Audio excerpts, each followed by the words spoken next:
Hello, everyone, and welcome to Choir Robes and Church.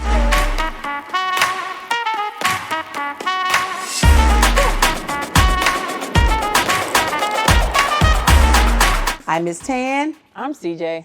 All right, we have a very exciting show for you guys today. And we're going to jump just right into it. All right. So, Courtney, how was your weekend? Oh, goodness. My weekend was good. We did a lot of relaxing this weekend. Sounds good. Started watching kind of a crazy movie. Okay. It was recommended by my brother-in-law. Not sure if I'm going to take any more of his recommendations. It was Everything, Everywhere, All at Once. Now, it had like action and some interesting things and also some troubling things. I could watch it. It's on Netflix. So, long story short, Justin hated it. And so we didn't finish it. We cut it off during the movie. I'm going to go back on his Netflix and finish it because it's at the certain place. Okay. But I mean, it had actors in there. I loved Michelle Yao. She's like in all the martial arts movies, Crouching Tiger, The Memories of a Geisha, and Crazy Rich Asians, which I absolutely love. But she's the bad person in that, but I still love her. Okay. And then the little kid from The Goonies, I can't pronounce his name, but he won an Oscar last year. So I don't want to say it wrong. He was Data in The Goonies. So check that, millennials and so forth. But that's what we kind of sort of watched. Okay. Sounds good. So this weekend I did rest a little, but this weekend it was my oldest grandchild's birthday party. Oh. She's 21. Oh. Yeah. Okay, I was thinking about the little ones. I don't know why. Right. Okay. I got a little section and I got a big section. But it was my oldest grandchild. She's 21. So she had her little party. So I kind of went over there Friday night and kind of helped her set up a little bit. And then I went back Saturday before everybody got there and just kind of took a picture with her, whatever. And then I left her and her mom there. Left her to party. Yeah, Did you do any cooking, Miss Tan? I did not. Her mom did all the cooking. And I was like, okay, good. Sounds good to me, right? You didn't have to decorate either? You just showed your face? Right. I just showed up. Well. Yeah, that's all I did. That was good for me. Yeah. All right, so that's basically all I did besides coming to church on Sunday, which we always enjoy. Yes. So that was my weekend. All right. All right, so let's hop right into Hot Gospel.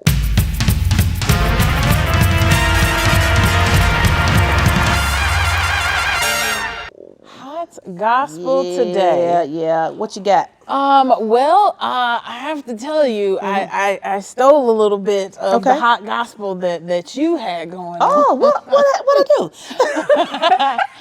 So, I was thinking about, because, I don't know, can I let the cat out of the bag? You can. We got some special things happening. Right. Special guests coming. Right. And so I was thinking about the medical industry and just, how people are, like, especially right now, there's like a resurgence of COVID. Right. And so then people are, asked to take vaccines and taking medication. Right. So I was just kind of thinking about how that affects us every day and kind of are you pro-vaccine? Right. Are you not? Right. I'm going to go get a booster because, family members and people I know have just got COVID. And so it's like, you want to look out for that. Yeah. But that and then just kind of thinking about like people and taking medications. Right, so. right.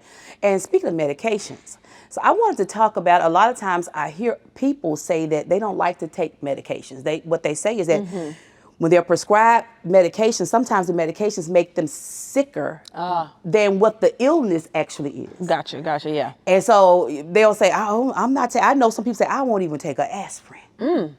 I'm not taking anything. I don't take medication. They'll take the herbal stuff, but they won't take the medications because of the side effects, nausea, vomiting, dizziness. Sometimes it's faint spells. Sometimes you can have, they said you could get suicidal thoughts and all of that. So that's why a lot of people say, well, I don't even want to deal with taking medications. But one thing I do want to talk about is Dr. Sebi. And he was a herbal doctor. Okay. And so he believed in all the herbs, and he said he had cures for basically everything. For everything. Basically everything. Okay. Okay. So he's not with us any longer, but he passed. But he was real big on the sea moss and the sea moss stuff. A lot of people have been talking about sea moss. So sea moss is good for a lot of stuff. So what I said I was going to do, I was going to buy me some sea moss. Oh, okay. And so I'm going to start taking it. Then I'll give everybody like an update. Yeah. On if I feel any better, if it didn't do anything for me. But they said that you have to take it for a while, I'm sure. To get the effect. Yeah, for it to get into your system. And can you get sea moss on Amazon? Yeah, because I looked it up already. Really? Yeah, and it was like $17, $18 a bottle. I think it was 60 tablets.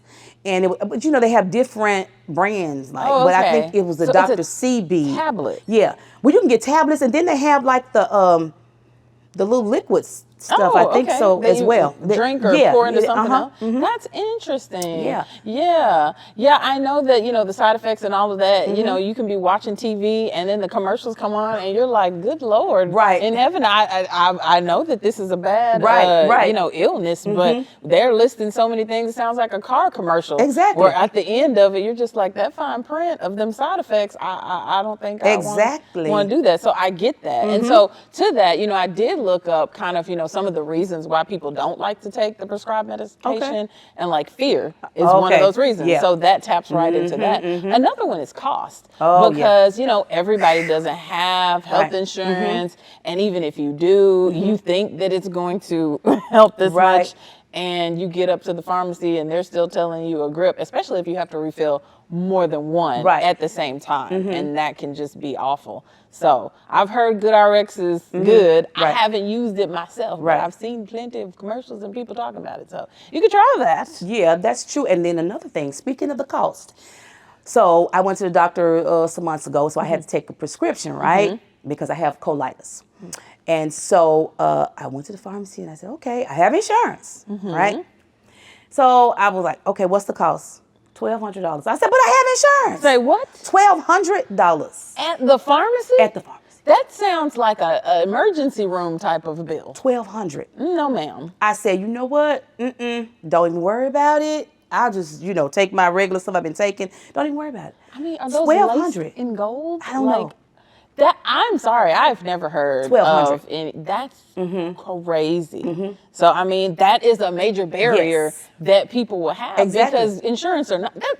That's even worse. That's even worse. If you telling me what is it with insurance, then what do you think about it is without? Good Lord, I don't. Yeah, $1,200. I was like, okay, don't even worry about it. And I even called the doctor back, said, can you prescribe me something that's a little cheaper than that? And so the generic version, they're trying to do something to help me out, but I can't. And I'm trying to see, okay, how much would I actually just pay? So I'm thinking, would I even pay if they said maybe $100? Would I pay that? Probably yes. I'll pay that if it's gonna help me. Right. But $1,200? Oh no. And then also like how long the prescription lasts, right? Right. Because like what is this prescription like? The renewal, is it 2 weeks? Right. For $100? Exactly. Is it gonna make me feel magical? Right. Because I don't know. If it's a month, I could see the $100 investment. Right. Definitely, especially if you're hurt. Right. Yeah. So, yes, I was thinking about all of that this weekend and the medications and all of that. So. I'm wishing everybody luck. We're praying for you if you are sick, if you're dealing with this insurance. We're praying for you because I know what you're going through, what you're dealing with that. And we do have a special guest. She will be coming out in just a second. But before that, we're going to talk about our sponsor, which is RC3. All right, our sponsor, so 4748 New Allen Road. You can come here every Sunday morning, and Bible study starts at what time? 9:15. Yeah, it's over at 10:15, and then we'll feed you breakfast. All right, so if you're hungry, just come on. We're gonna feed you after a Bible study, and then we'll go right into our service at 10:45. If you get here at 11, you're still not too late. All right, so don't forget to come by 4748 New Allen Road. All right, we have special guests coming right up. And we're back, guys. We have a very special guest. My sister Joyce is here. Hello, Joyce. Hi. All right, we're ready Guys, listen, we're going to talk about, we were talking about medications earlier, but we're going to talk about, this is multiple myeloma. I hope I pronounced that right. You did. This is the awareness month. So I decided to bring my sister in because she was diagnosed with that. I think it was like a year ago. I'll let her get into that and tell you all about it, but I decided to bring her here tonight, and we're going to talk about it. If somebody may be listening, you may be going through the same thing, and so that's why we're bringing awareness to what she went through. Maybe you're going through the same thing. Maybe she can help you. Maybe it's something that's going to be said tonight that will help you, all right? So this is my sister. This is my oldest sister. I know she does not look like it. Everybody say they think I'm the oldest. You know, I don't know if it's because maybe I look like it or maybe I think it's more so I act You like act old. like it. Yeah, I act like the oldest. All right, all right. Okay, so yeah, multiple myeloma. So Joyce, can you kind of tell us what it actually is? Well, I will let you know, first of all, multiple myeloma. Myeloma is a blood cancer that affects the plasma cells Okay, in the white blood cells okay, in the bone marrow. okay. I was diagnosed with multiple myeloma October 15th, 2020. October 15th. And that was October another 15th. month because what happened in October 2020? In October 2020, I was actually visiting my father that was in the hospital with COVID. Right. So the way I found out, I had been hurting in my right femur. Uh-huh. I thought it came from exercise. It had been going on for like a month, but I was trying to do everything I could not to go to the doctor. Let me say this because she hates to go to doctor because she has anxiety. That's so true. About That's bad a news. whole nother day, a whole Yeah. nother subject. But Yeah. I can tell you something about that inside. All right. Yes. So, being in the, and what's so absurd about this is that I've been in the medical field half of my life. I've been to nursing school, but you know, when it comes to you or your family, you lose all your knowledge and everything. And when the doctors told me, I told my dad, I said, Daddy, I'm going to go downstairs and get an x-ray. We're at Baptist DeSoto. I said, because I can barely walk on this leg now. Right. And so I went down to get an x-ray. I'm thinking I'm going to come out with some medicine or something to go on my leg, or maybe it could be fractured. And so the doctors, I went to the emergency room downstairs. The doctors did the x-ray, and it was taking them a long time to come back, and I'm getting jittery. My anxiety is coming on me by now. I'm like, what's taking so long? I know emergency rooms take long, but this was longer than normal. Yeah. And so when the doctor came in, he didn't have a happy look on his face. And that gave me even more anxiety. I was like, is it broken? He said, well, kind of got some bad news. And I'm like, what is it? He said, it's cancer. I'm like, it's what? Yeah. So my whole world shattered. Yeah. That whole anxiety attack came over me. I started screaming. I called family members. I was there by myself. It was just a disaster. My whole world was like blacking out. I was like, that's not true. I can't have cancer. How? Why? And I was telling the doctor, I hate this place. I even came. Why did I even have to get an x-ray? Why did I do this? Why? It was just devastating. Then when I called my daughter, then she spread the news. I called my husband, and everybody in my family got together, and it was just a total disaster for everybody. This news was absolutely devastating. Yes. Well, from this point, I found out I was going to have to be admitted immediately for surgery because that right femur was broken. Oh my gosh. So, why it was broken is due to the myeloma that was in it. That was in my bone to weaken my bone. It damaged the bone. It damaged the bone. The way they revealed what was wrong with me was through a bone marrow. They were like, we're debating it's either sarcoma or it's multiple myeloma. We're believing it's multiple myeloma. And they call it multiple myeloma because it affects different people in different areas. Okay. Mine affected me in that right femur. I didn't have it anywhere else. That's how they detected it. Okay. From that leg, that Yeah. right femur. So what I had to do is be admitted, get that surgery. After that surgery, start having radiation to strengthen that bone in that right femur. My radiation was a success. I think I did it for like 6 weeks, six Yeah. to 8 weeks, my radiation. Right. It wasn't bad. The radiation part wasn't that bad. It was painless, but I was totally mentally drained from just having those diagnoses. So, Right. the worst thing about that whole thing of multiple myeloma for me was the mental. The mental Yeah. was worse than the physical with me. Thinking of what's going to happen, what am I going to do, what are my children, what about my family, not wanting to leave, not wanting to die. I'm like, oh my God, I just, I know I have a praying family. My family just was praying and praying and praying and praying. So I was a success with my, it was success with my radiation. After my radiation, I started having, going to Baptist Cancer Center, where my doctor, my oncologist, started giving me treatments. I started having to have shots in my stomach, and that was every Thursday, every week, once a week. And then shortly after that, I started having to have the Xgeva shot in my arm, which was to keep my bones strong. Because this, mind you, it affects me more in my bones. So this is after the radiation. After the and radiation. They switched over to the shots. Start having the shots in my stomach, yes. And that was a little painful. And sitting beside other people in that same area, you still seem to see your blessing because somebody else is somewhat worse off than you. Yeah. So I'd be sitting beside other people looking at them and they're throwing up and sick and I'm just sitting there getting my treatments but not having really a bad effect. So it was still something to thank God for. That's right. Through it all, it was still something to thank God for. Can I talk a minute, and I'm going to let you get back to that, about how it affects the family?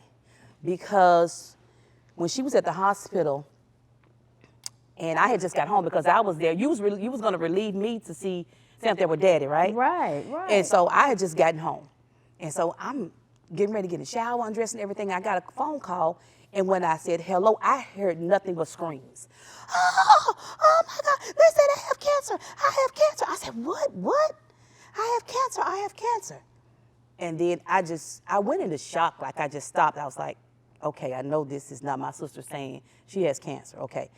We're going through with my daddy. I was like, okay, come on, God. Come on now. Come on. We're going through with my daddy. And then now my sister's calling and says she has cancer.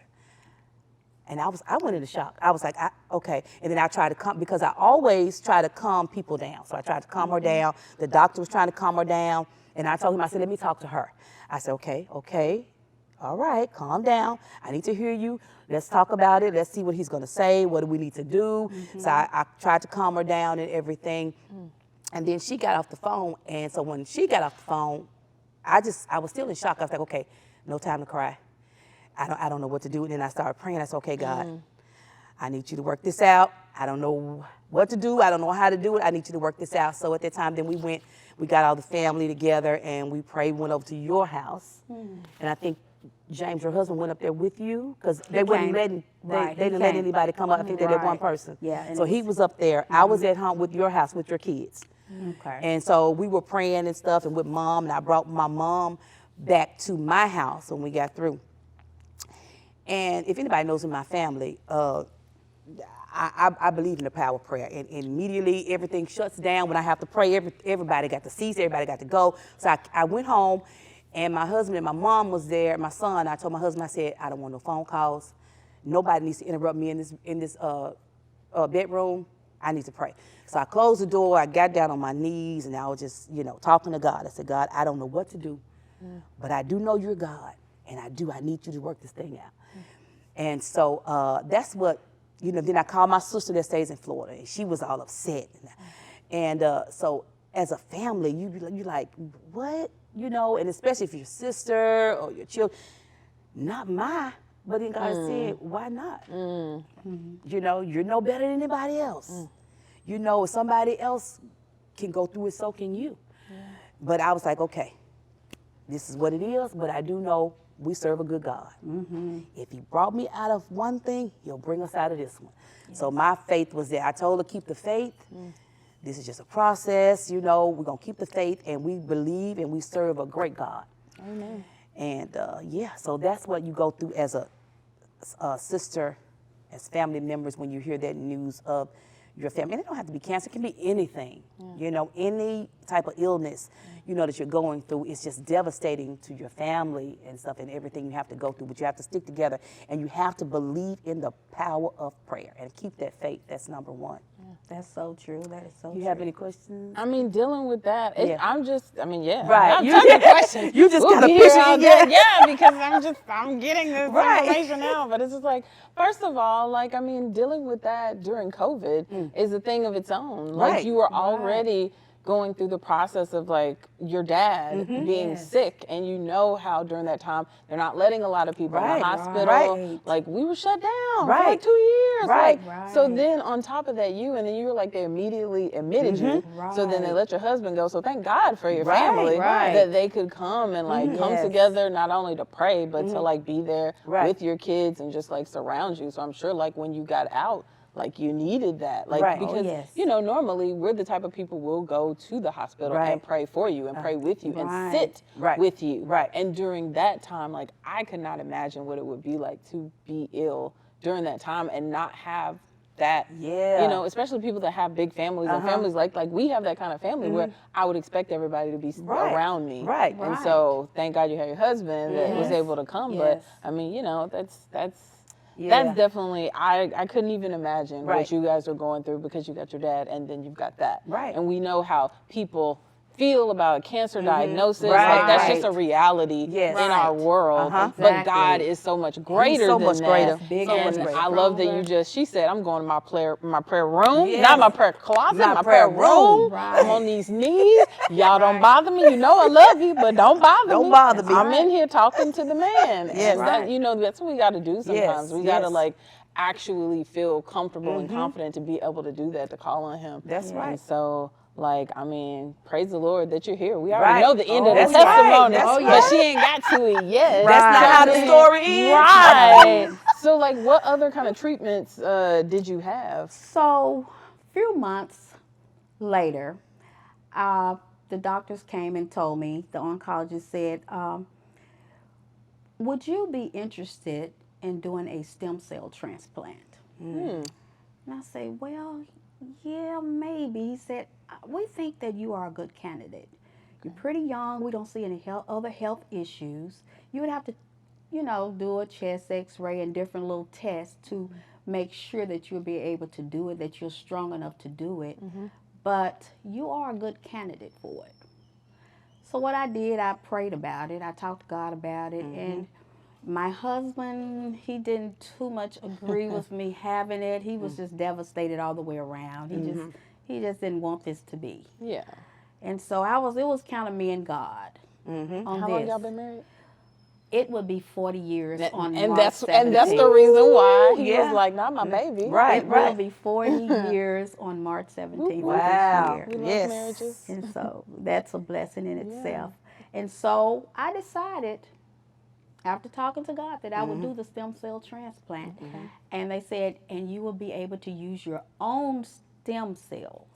So that even made it better. By me going to nursing school, I knew that was the Yeah. best thing. If I could use my own, that's like renewing myself. And you know, and then I did it on July 29th, 2021. I had a stem cell transplant.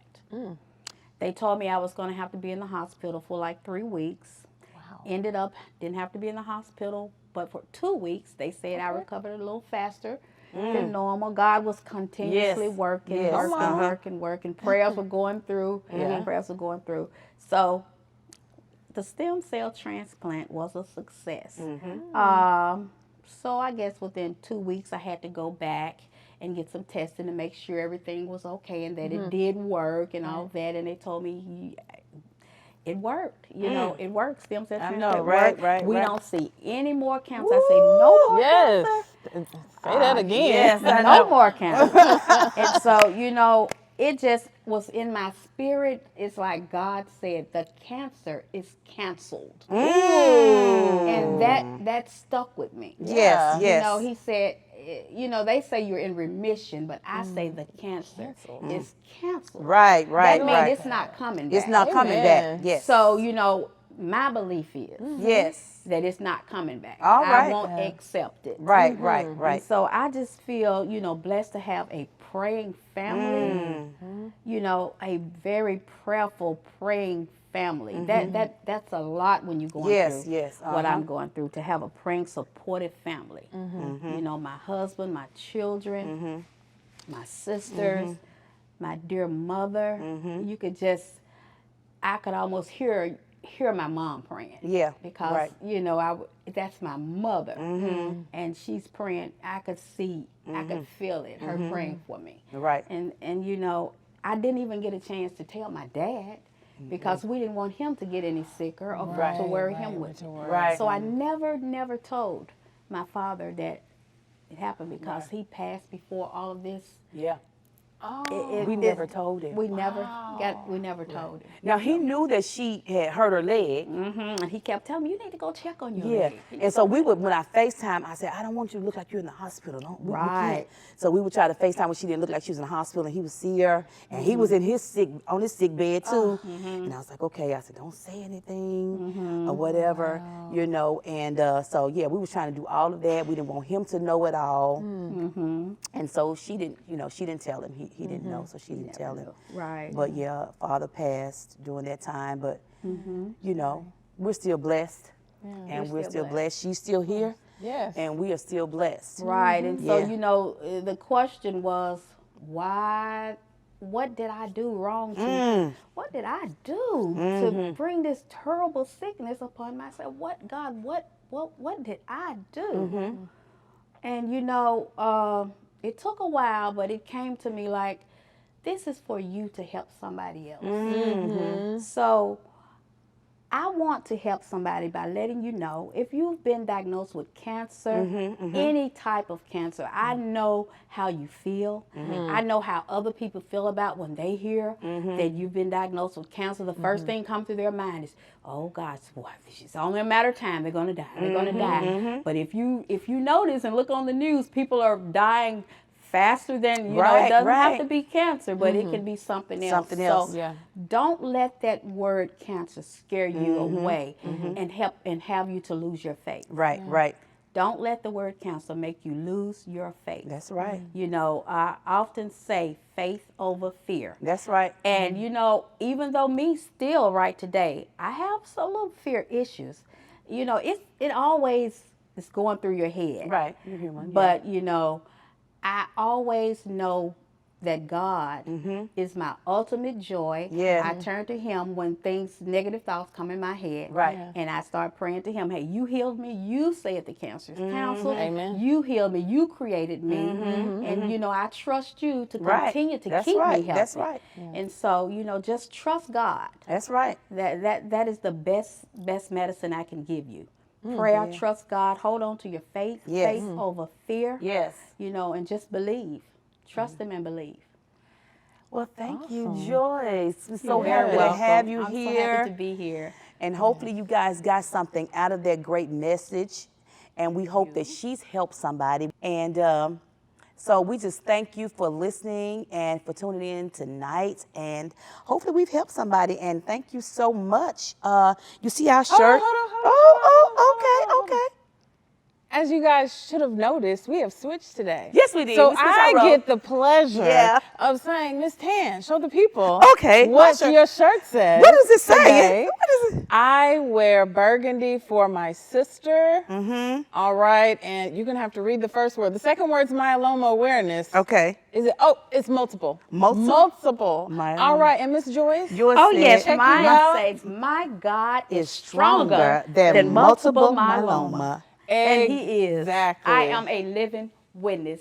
He is. She All is. right. And we thank you again you for so coming much. and making us aware Right. of multiple myeloma Right. month. Because I did not know about it. We all know about breast cancer awareness Right. month. It was October. But Right. it's March. Right. Y'all, it's not just about the madness. That's right. It's about multiple myeloma. Right. And So. on that note, we're going to see you next week. Hopefully that you join us next week. All right. Don't forget to like, Share, and Comment, Uh-huh. subscribe. Tell us about any experiences you guys have had that you want to share.